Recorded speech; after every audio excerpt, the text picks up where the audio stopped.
What is the price of a bee? And what is its value? How about a bat? Or a tree? Can we even put a value on nature? These days, investment models and culture need to shift towards more sustainable choices. What if you were given the opportunity to invest in a small parcel of land, say 15,000 hectares?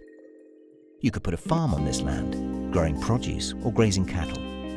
You could build a housing development or excavate it for fossil fuels buried deep within. All of these investments would yield returns, some more than others, and all are financially viable choices.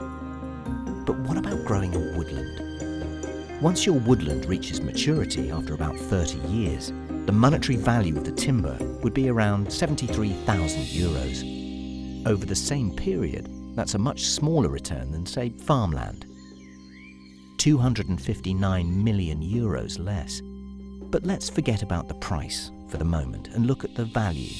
A complex woodland ecosystem does essential work for our planet and for humankind. It helps regulate the climate by creating oxygen and fostering pollination. It improves the local environment through soil stabilization and flood prevention. It can provide us with food and medicine and keep us happy and healthy. To cut a long story short, the value of these services for our parcel of land over 30 years has actually been calculated at €613 million.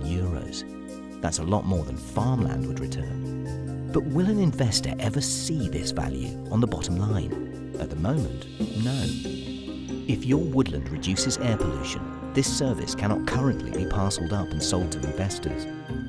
The cost of not planting a forest doesn't enter into the equation. To give another example, our oceans are worth at least €20.5 trillion, according to the World Wildlife Fund, and goods and services from coastal and marine environments amount to about €2 trillion each year. That would put the ocean as the 7th largest economy in the world in terms of GDP. So what if regulators intervened to place an economic value on nature?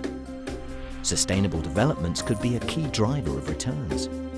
Such regulation could communicate the true value of ecosystems in comparison with man-made services, as well as making evident the full cost of those activities which degrade them. To achieve the UN's 2030 Sustainable Development Goals may well require a transformation of our financial system, its culture and its incentives. The European Commission are working on a complete rethink of the way we put a price on natural resources. Whichever side of the forest you fall, regulatory frameworks are coming. What if, one day in the near future, all of our investment decisions were taken with sustainability at their core? How would the world look different?